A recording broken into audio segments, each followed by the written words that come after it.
La voix de l'Évangile.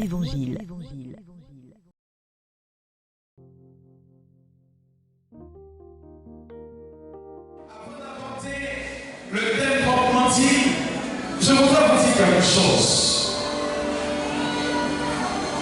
Certainement que vous l'avez déjà entendu sur les réseaux sociaux. C'est l'histoire d'une veuve qui avait 4 enfants. Se débrouillant pour donner à manger à ses enfants, la veuve, un matin, se retrouve sans rien.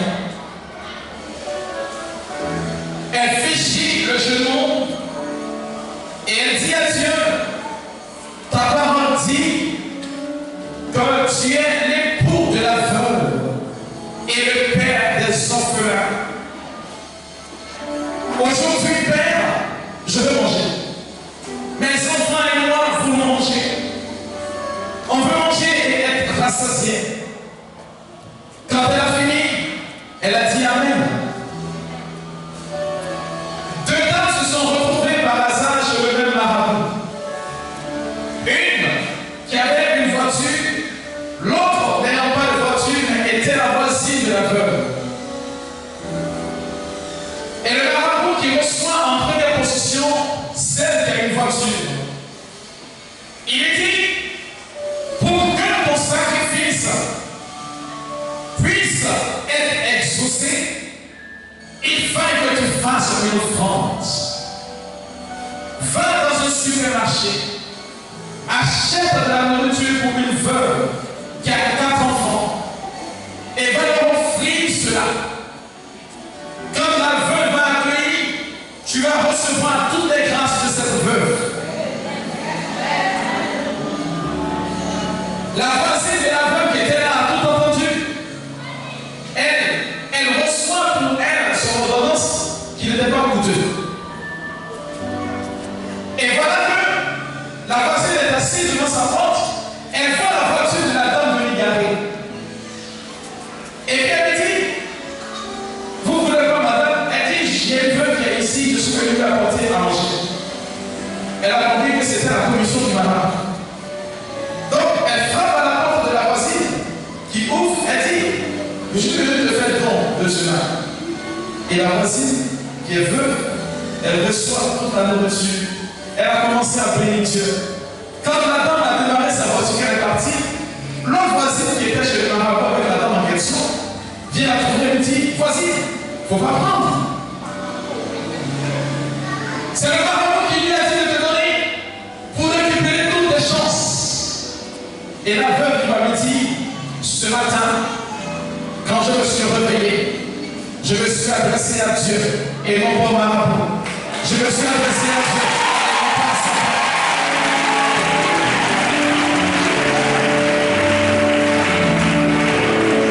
Et la veuve qui dit à la dame en question, si Dieu veut me bénir en me donnant à manger, qu'il est passé par le marabout, sache que c'est Dieu qui m'a donné à manger.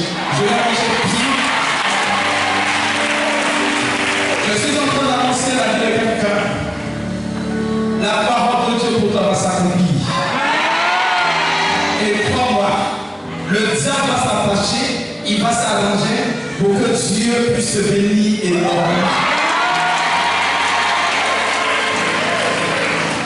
Le thème qui m'a proposé pour l'ouverture de ce séminaire sur la parole, directement 4-4.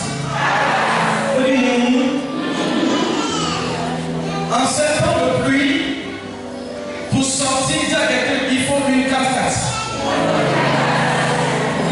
Celui qui n'a pas de 4-4, il risque de rester dans la rue. Il faut qu'on arrive à bon port. C'est avec moi-même là. Et le 4-4 de Jésus aujourd'hui, c'est ce qui va te conduire à bon port. Matthieu, le chapitre 4, le verset 4. Dis à quelqu'un, assis-toi bien. Matthieu, chapitre 4, le verset 4. Quand tu sortiras de cette église, on te demande pourquoi tu as changé et suis monté dans le 4-4 de Jésus. Alléluia. Parce que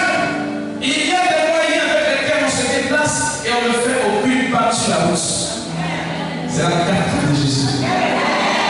Matthieu chapitre 4, le verset 4. Qu'est-ce que la parole de Dieu nous dit aujourd'hui?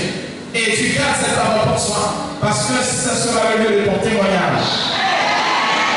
Allons-y.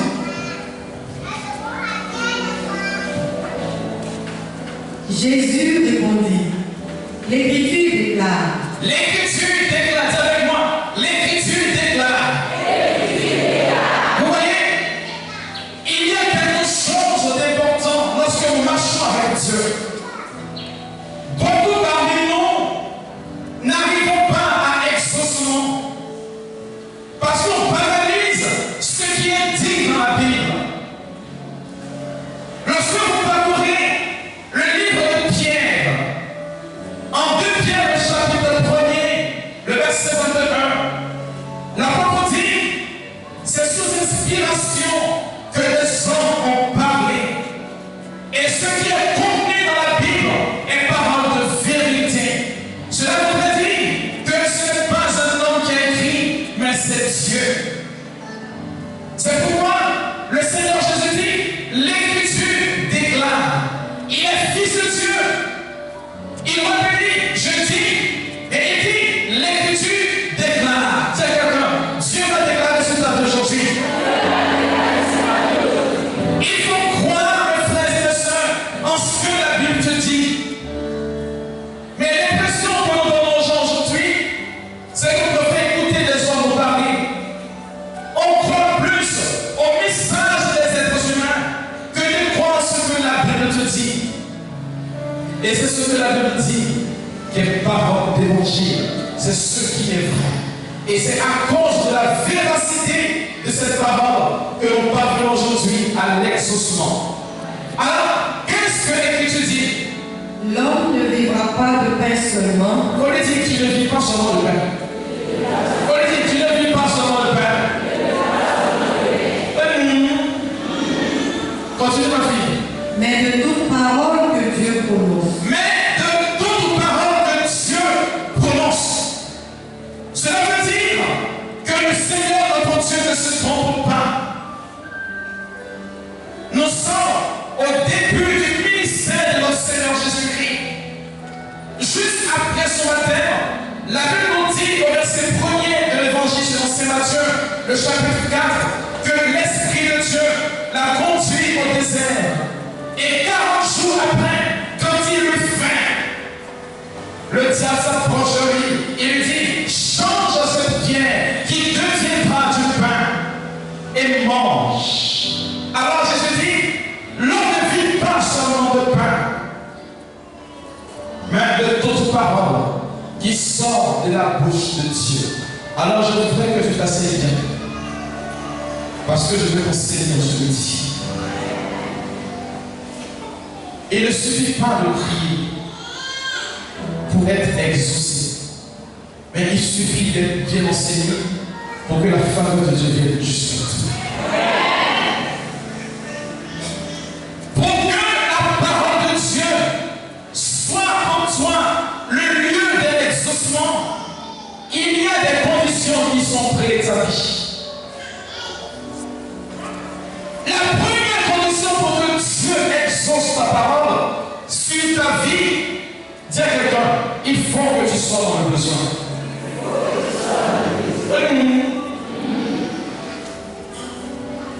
Être dans le besoin, cela veut dire que je suis un être humain.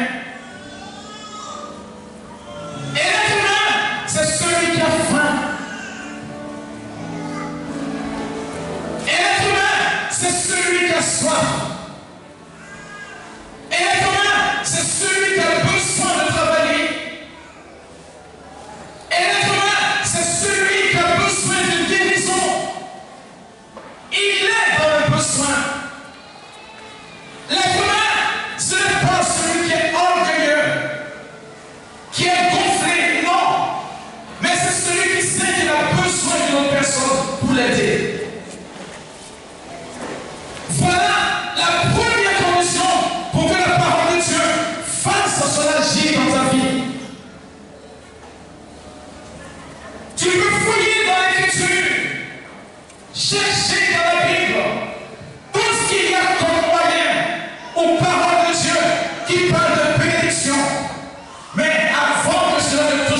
réaction, tu verras que le Seigneur parlera de quelqu'un qui est humble. Celui pour qui la parole de Dieu doit avoir une efficacité, dis à quelqu'un, il faut te faire petit.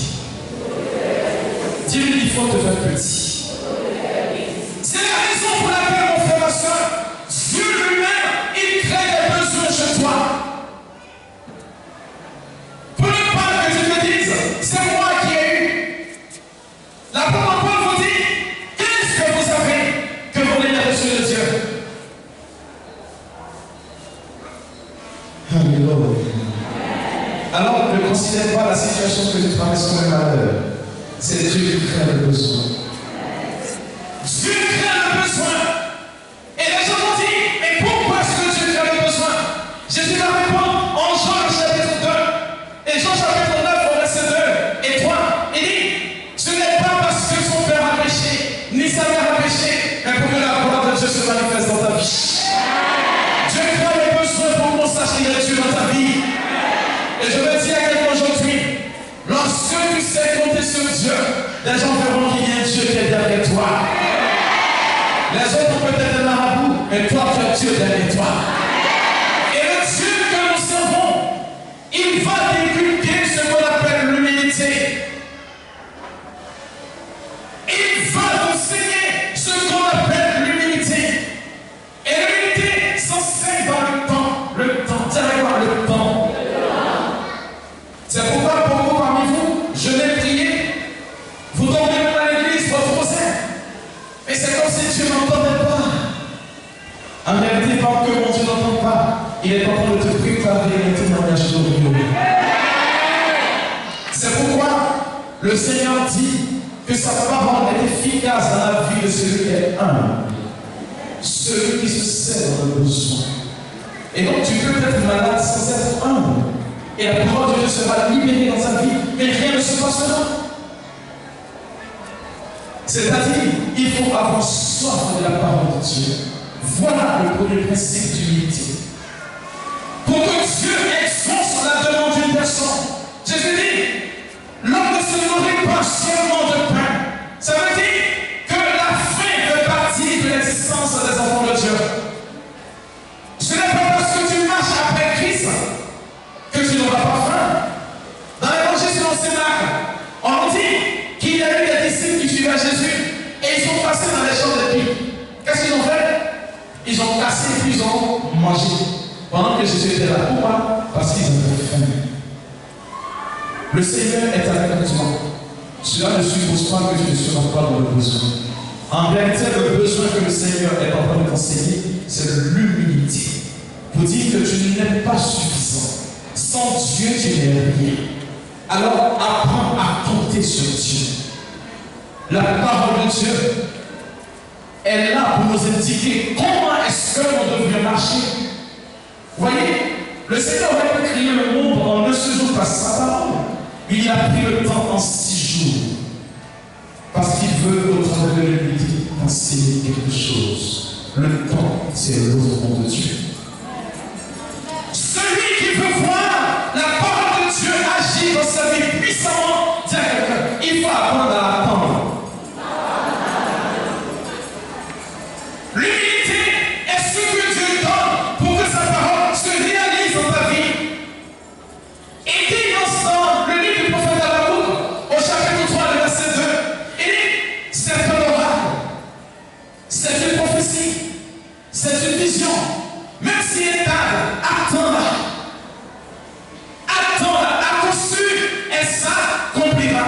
Parce que dans le principe de l'attente, Dieu t'enseigne comment est-ce qu'il faut te faire petit. J'aime ce chant catholique là. Comment dire? Fais-toi tout petit et Dieu te grandira. Fais-toi tout petit. Celui qui veut pouvoir réaliser la parole de Dieu dans sa vie va apprendre à se faire petit. Parce que la Bible avait dit, Dieu s'oppose aux orgueilleux, mais aux hommes, il accorde sa grâce. Dieu parle chaque jour, il libère sa grâce. Ce qui fait que son onction ne nous touche pas, c'est que nous ne sommes pas assez humbles. Un monsieur un jour m'a approché et m'a dit, mon père, je ne me plains plus de Dieu. Son frère malade devait se faire dialyser. Et il arrive à l'institut et il voit des gens de tout âge, enfants, jeunes, personnes âgées, personnes vieillards, en train de se faire dialyser. Et il se rend bien compte que lui, il n'a pas ce problème.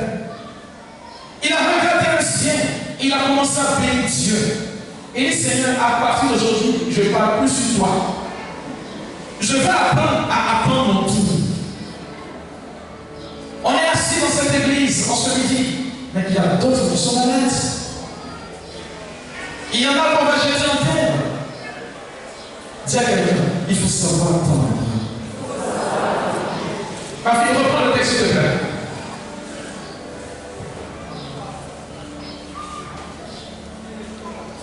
Jésus répondit, l'Écriture déclare, l'homme ne vivra pas de pain seulement, l'homme ne vit pas de pain seulement, mais de tout. Mais de quoi? Mais de toute parole que Dieu prononce. De toute parole que Dieu prononce, avec moi, de toute parole que Dieu prononce. Alors, la deuxième condition, c'est avec moi, deuxième condition. Pour que la parole de Dieu fasse son effet dans ta vie. C'est avec moi, il faut apprendre à te dire. Dis-lui, apprends à te dire. Parce que nous autres, Dieu parle, on parle. Mais on va l'écouter qui? Allez-y, ce qui est écrit dans l'Écriture. Parcourez toute la Bible. Cherchez à comprendre. Et vous verrez ceux à qui Dieu a parlé, l'attitude que ces personnes ont eue. C'était des personnes qui savaient se taire, qui savaient faire silence en eux. C'est même pas dans ma vie, mais il parle des choses j'entends. Dis avec moi, Amen. Je l'ai dit, je suis ton Seigneur. Il faut apprendre à se taire. Dans le livre de Samuel, en 1 Samuel, lorsque le petit Samuel était de place Élie, et que le Seigneur appelait Samuel, il est allé voir Élie à 3 reprises. On dit, la troisième fois, Élie a su que c'était le Seigneur qui appelait Samuel. Et Samuel, quand il entendait la voix de Dieu, on dit c'est à quel moment? C'était dans la nuit. Parce que la nuit, tout est calme. Lorsque Samuel entend la voix de Dieu, Élie va lui dire, parle, dis à Dieu, parle, ton serviteur écoute. Alors Samuel va dire à Dieu, parle Seigneur, ton serviteur écoute. Mais pour que Dieu parle, il faut que tu apprennes à faire silence. Un silence intérieur. Apprends à garder le calme au-dedans de toi.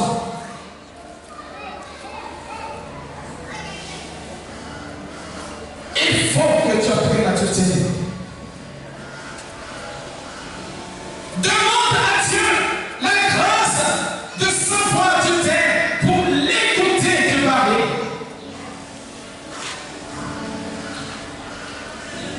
Pour ceux qui lisent la Bible, vous verrez qu'à la création, on dit il y avait rien. N'est-ce pas? Genèse chapitre 1er, c'est pas ça? Dans le texte original, on dit la terre était au milieu. C'est-à-dire vide. C'est lorsque tout est vide. C'est lorsqu'il n'y a plus rien que Dieu parle. Et ça parle beaucoup de vie. Et souvent, mes frères et mes sœurs, ce que vous ne savez pas, c'est que Dieu lui-même, il crée ce vide-là. Ce silence-là, il le crée par moment. C'est alors que vous verrez dans votre cheminement que tout le monde vous abandonne. C'est alors que vous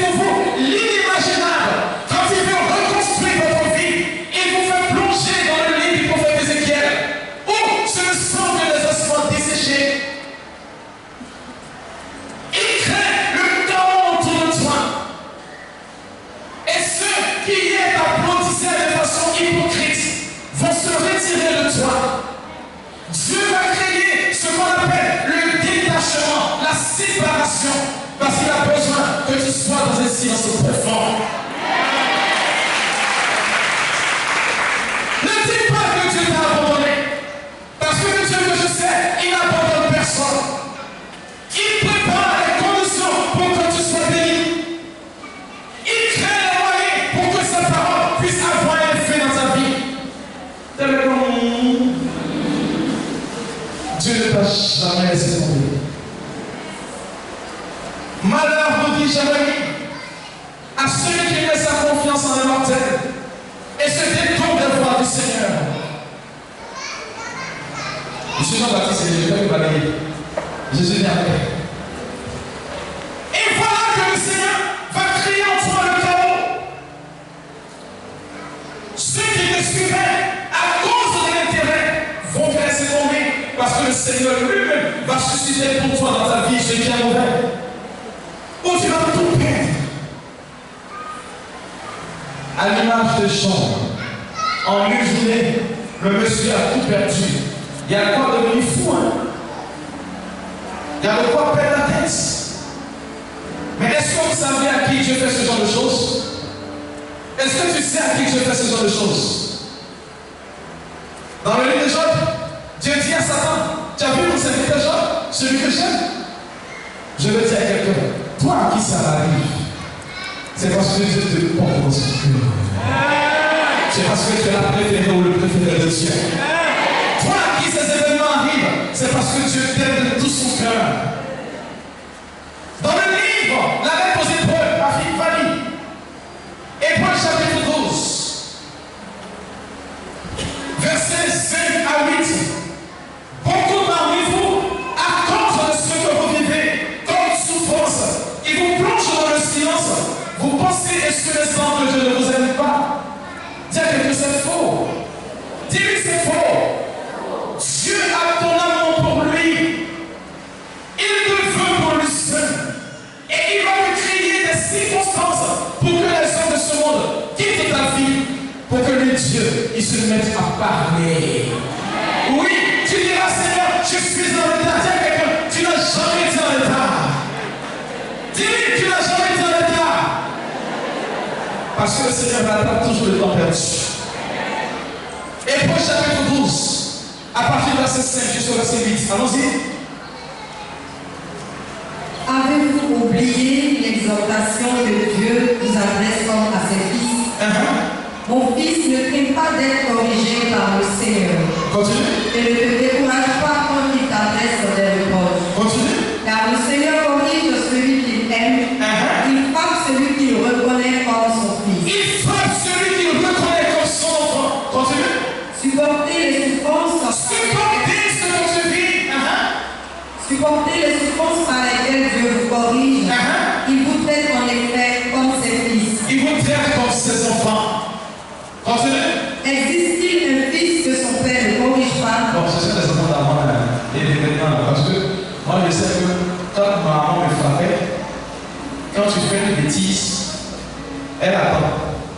Quand tu l'entends, et puis elle t'appelle, il faut savoir. Et puis tu t'assois. Et puis elle te pose la question, pourquoi tu as fait ça? Quand tu dis, c'est-à-dire, quand tu te lèves, avale. Tu avales. Et puis, le matin, quand vous vous réveillez, tu t'as dit, tu sais, elle sait. Elle n'a plus besoin de parler. Donc quand tu fais la même bêtise, elle te regarde comme cela, tu vois le film. Là, tu as appris une leçon. Continue mon enfant.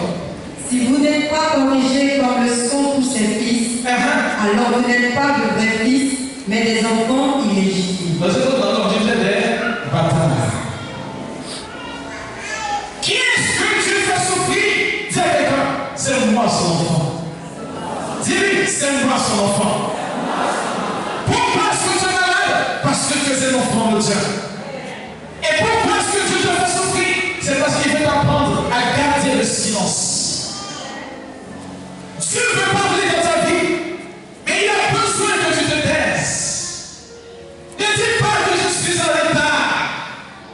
Ne dis pas que je suis en retard sur mon temps, ni sur ma génération. Parce qu'en Dieu, il n'y a pas de retard. Quand Dieu bénit, il bénit abondamment. Parce que sa parole relâchée sur sa vie ne lui revient pas sans avoir compris ce pourquoi cette parole est annoncée. J'avais témoignage de l'un de mes fils. Bon, je ne dis pas ça pour vous qui passez par terre pour écouter. Il a présenté le bac 8 fois.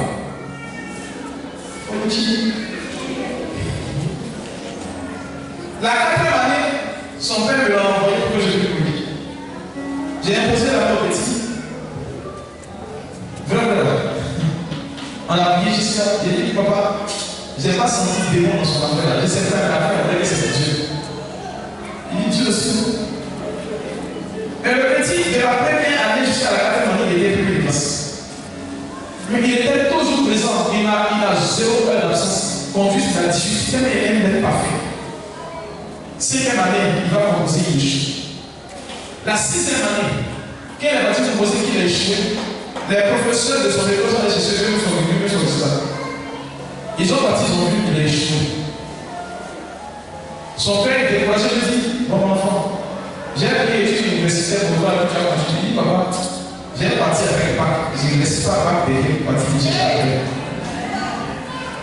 La 7e année, la 8e année, la 16e année, quand il est parti composer, tellement il était premier dans toutes les classes et dans tout le collège, c'est le proviseur lui-même qui a réussi son résultat. Il est parti, il a échoué. Quand il a échoué, le proviseur lui a posé les formations. Tout le monde était découragé, c'est-à-dire, on ne comptait plus sur lui. C'est-à-dire, au quartier, tout le monde dit, wow, monsieur, je n'en crie jamais. Dis avec moi, 8e année. Dis 8e année. Ouais, ce que je fais, il me fait tellement bien que quand il fait, il ne se trompe pas. Mais le jeune homme, la 8e année, il part composer. Il finit de composer, le résultat sort. C'est-à-dire, il n'y a pas quelqu'un qui va lui demander est-ce que tu as eu ou pas? Parce que c'est le même solo. Il arrive, il va chercher son résultat. En même mention excellente. Il a coupé le bac. Et il n'a pas dit à quelqu'un. Il a pris son résultat. Il a allé au Saint-Dieu Maria. Il a dit à Marie merci en faisant un concert. Il descend, il arrive à la maison. Alors que tout le monde qui est au quartier, quand son père le voit d'être venu, il rentre dans la chambre. Il ne faut pas le laisser danser pour une mauvaise fête. Et voilà que le petit a question. Il rentre avec son papa. Il est là-bas. Il dit papa, je suis donné ma politique. Le vieux regarde. Il ne va pas bien, qui est les États-Unis. Il regarde d'abord la mention. Qui a vu la mention à regarder le petit a cartonné. De la manière la crié ou dans le quartier. Tous les voisins, même ceux qui n'ont pas eu son de célébrer son baptême. Je vais dire à quelqu'un, c'est pour ça que le Seigneur a tapé pour faire le baptême. Son papa voulait tuer le mouton. Il dit papa, pourquoi tuer le mouton? On peut faire des demandes de messe. C'est suffisant. Il a fait des demandes de messe. Il était content. Et le gouvernement va lui octroyer une bourse d'études qui couvre tout son cursus universitaire jusqu'à la fin. Son papa n'a pas 5 ans. Mais voici que le jeune homme finit, alors que ses amis ont fait j'ai l'honneur de solliciter. Lui, il est serré. C'est la société qui vient le chercher. Il dit qu'il faut travailler. Au sein, je ne veux pas que lui travaille. Tous ceux avec qui il a fréquenté avant, qu'on travaille avant lui, on prend le salaire, on fait plus sur l'addition. Ça ne fait pas la moitié de ce que lui touche. Il a dit à son papa, tu as vu, tu voulais te précipiter, mais Dieu avait son plan pour moi. C'est pourquoi je veux dire à quelqu'un qui m'écoute aujourd'hui. Ne considère pas l'événement de ta vie comme une malédiction. Parce que la parole de Dieu ne se dédie pas. Dieu bénit un moment opportun. Si tu as confiance en cette parole, le Seigneur ne te lâchera jamais. C'est pourquoi le Seigneur permet, mon frère, ma soeur, qu'il arrive un moment que tu connaisses l'épreuve, que tu connaisses l'événement de la stérilité, que tu connaisses l'événement de la maladie, de l'échec à outrance. Parce que quand Dieu va t'élever, ceux qui t'ont eu, ils vont avoir peur de la bouche. La troisième condition, quand Dieu a créé le silence, pour que sa parole se réalise dans ta vie, dis avec moi, la foi.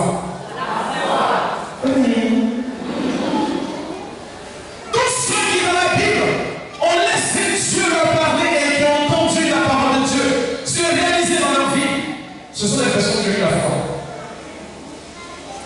Qui croyaient véritablement cette parole. Parce que tu peux entendre la parole de Dieu et puis refuser d'y croire. Jésus va dire à Pierre, si tu dis à cette montagne, déplace-toi, va te jeter dans la mer. Et si tu ne doutes pas un seul instant que tu crois ce que cette parole dit, crois-moi, elle se réalise. Mais voyez, souvent Dieu nous parle. Quand nous venons à la prière, on prie avec la Bible. Et quand on sort de la Bible, du temps de Dieu ou de l'église, la première question qu'on se pose, ça, est-ce que tu vas me donner? Vous voyez? Est-ce que ça va Dieu me donner? Est-ce que ça va Dieu me réaliser? Vous voyez? Alors que Jésus nous dit dans le prologue de saison, Jean chapitre 2, au commencement était le Verbe, et le Verbe était avec Dieu, et le Verbe était Dieu. Rien de ce qui a été fait n'était fait sans le Verbe. Moi, Père bienvenu, oh je suis là. Dieu dit, il faut marcher le futur de Dieu. Ça ne va pas me tenir. J'ai marché Jésus. Même si ça me plaît, je dis que ça ne me plaît pas. Parce que ce n'est pas un homme qui a parlé, c'est Dieu. Et ce que Dieu a dit va se réaliser. Parce que je crois, mes frères et mes sœurs, ce qui est écrit noir sur blanc. Je ne doute pas en sa parole. Il a dit, vous imposerez les mains malades, ils seront guéris. Je me lève, tu es malade, oui. Guéris au nom de Jésus. Je te pose la main, tu vas guérir. Le reste, si tu n'as pas guéri, c'est Dieu. Moi, je m'en fous. La foi. La foi. Tous ceux qui ont vu la parole de Dieu se réaliser dans leur vie étaient des hommes et des femmes de foi. Regardez cette femme-là, notre maman du ciel, Marie. Le Seigneur vient et lui dit par la voix de l'ange, écoute, l'enfant que tu vas prendre là, il va naître de l'Esprit Saint. C'est-à-dire que déjà l'ange dit qu'il faut que tu ailles. Et bien, elle ne sait pas ce qui va se passer. Elle ne connaît pas son sort. À son époque, quand tu enseignes alors que tu n'as pas couché avec ton mari, on te l'habite. Elle a fait fi des dangers parce qu'elle savait que Dieu pouvait la protéger. Mais c'est quand Dieu nous parle de tout, nous pensons qu'on est tout intelligent. C'est quand Dieu nous parle de tout, on pense que ce que Dieu a dit, on dirait qu'il s'est trompé quelque part. Mais frères et sœurs, Dieu ne se trompe jamais. Crois en la parole de Dieu. Jésus dit, ce n'est pas seulement de pain que l'on doit vivre, mais de toute parole. De toute parole. De toute parole. Paul va dire en Romains 10, verset 17, que la foi vient de ce que l'on entend, et ce que l'on entend vient de la parole de Dieu. Vous avez la foi. Il faut croire, ne réfléchis pas. On m'avait invité, je ne sais pas où, au complexe. Et puis, alors que j'étais en train de prier, j'ai vu quelqu'un qui était paralysé. Un gars qui marchait avec deux béquilles façon. Et puis je regarde le gars, j'ai pitié de lui. Puis il dit, tu veux le guérir? Et puis mon son m'a dit, mais tu es prêt pour? Puis il m'a dit, j'ai oublié. Je n'ai pas réfléchi, j'ai oublié. Et j'étais au delà de Jésus, il dit, est-ce que tu vas marcher de ça? Il m'a regardé. Il a dit à lui, il est dans la commissaire. Il dit, tu vas marcher aujourd'hui. Et il est fort, il s'est levé. Il fait en face. Pendant qu'il marchait, il a dit, tu dis des choses en pied à joie, j'ai touché. J'ai dit, laisse tomber la réplique. Quand il a commencé à marcher, tout le temps commencé à lever normal. Les gens commençaient à regarder, ils étaient en train de regarder. Oh, qui est là-bas? C'est Dieu qui a fait parce qu'il a dit, j'ai cru, il a accompli sa parole. Mon frère, ma soeur, tu as vu un événement de ta vie où tu as besoin de réaliser sa parole dans ta vie. Il a besoin de voir si tu crois. Tu as besoin de voir si tu crois. Il a dit, est-ce que tu crois cette parole? Moi, je ne sais pas ce que tu vis aujourd'hui. Je ne peux pas connaître ton mal parce que ce que tu vis, c'est entre toi et Dieu. Même si tu l'expliques, ceux à qui l'expliquent-là ne pourront pas comprendre. Et quand Dieu te dit que c'est fait, est-ce que tu crois? Parce qu'il y a une très grande différence entre le Seigneur a fait et puis le Seigneur a fait. Moi, ici, là où Dieu a fait. Maintenant, c'est là où tu vas faire. Moi, tu n'apprends pas. Parce que nous restons tout simplement dans la réflexion. Alors que la parole de Dieu est véridique. Amen, amen. Jésus dit, mais de toute parole qui sort de la bouche de Dieu. Alors, le quatrième point, la quatrième condition, pour que la parole de Dieu se réalise dans ta vie, c'est quatrième point. C'est quatrième condition. Lis la Bible. On dit lis la Bible. On dit lis la Bible.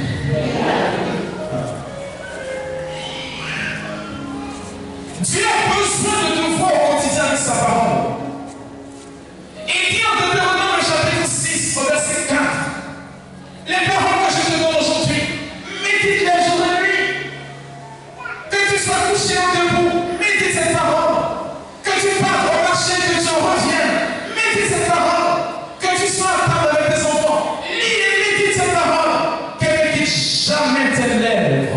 Et tu verras, il dit à son fils Josué, tu réussiras dans tout ce que tu entreprendras. Il dit au fils d'Israël, tout ce que vous désirez, le Seigneur vous l'accordera.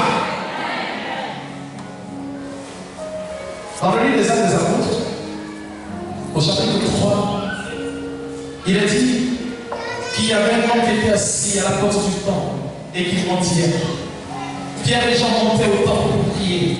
Ils croisent le regard de ce mendiant qui commandait le mot.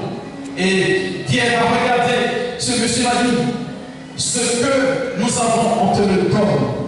Parce que Jésus leur a dit quelque part, vous imposez le même maladie, vous allez faire des choses plus grandes que moi, et vous verrez que cela va s'accomplir. Alléluia. Et puis ils ont fait. Pierre lui a dit, au nom de Jésus, lève-toi et marche. Ils ont levé la machine. Paul, en Actes des Apôtres, chapitre 4, il a dit ceci, qu'il avait Paul était là, et puis il y a un serpent qui l'a mordu. Il a secoué le serpent est tombé dans le feu. Les gens pensaient que Paul allait mourir sur le champ, ou qu'il allait se lever. Et puis d'abord, allait venir avec eux. Quand ils ont regardé, ils ont entendu pendant longtemps, rien ne s'est passé. Et puis ils ont dit qu'il a essayé de tuer. Mais c'est parce que Paul lisait constamment la parole de Dieu. Il méditait cette parole, il avait confiance en cette parole. Mon frère, ma soeur, si rien ne se passe dans ta vie quand Dieu parle, c'est parce qu'il ne voit pas en toi les traces de sa parole. Si depuis les prophéties ont été annoncées sur ta vie et que rien ne se réalise, c'est parce que dans ta vie, Dieu ne voit pas que tu lis sa parole. Mange la Bible, joue. Arrête d'aller sur Facebook. Il faut faire jeûne de téléphone. Prends ton portable, prends ta Bible partout et lis cette Bible jour et nuit. Tu verras que tu n'auras pas fait la moitié de la lecture de la Bible, que le Seigneur va commencer à se glorifier dans ta vie. Je suis venu t'annoncer pour te dire aujourd'hui que lorsque tu as ces cartes à comprendre, premièrement, c'est quoi? Pardon? Vous avez oublié? Humilité. Deuxièmement, le silence. Troisièmement, la foi. Quatrièmement, la lecture de la Bible. Quand tu as ces quatre choses avec toi, crois-moi, va en dessous du sol. Va en Papouasie. Dieu va t'identifier quand tu vas devenir le mauvais bouche. Et sa parole sur ta vie s'accomplira pour ton. Je suis venu t'annoncer aujourd'hui que tout ce que Dieu a dit de toi se réalisera. Sa parole sera féconde dans ta vie. Et les hommes de ce moment comprendront qu'il y a un Dieu qui marche avec toi. Que le Seigneur te bénisse. Je prie dans ce midi que tous ceux qui sont malades reçoivent la guérison. Ceux qui désirent avoir un enfant, qui sentent dans la grâce de la maternité. Je prie dans ce midi pour vous qui aujourd'hui recherchez un emploi, que Dieu vous ouvre la porte du travail. Je prie pour ceux qui sont comme abandonnés de tous, que la parole de Dieu se réalise pour vous.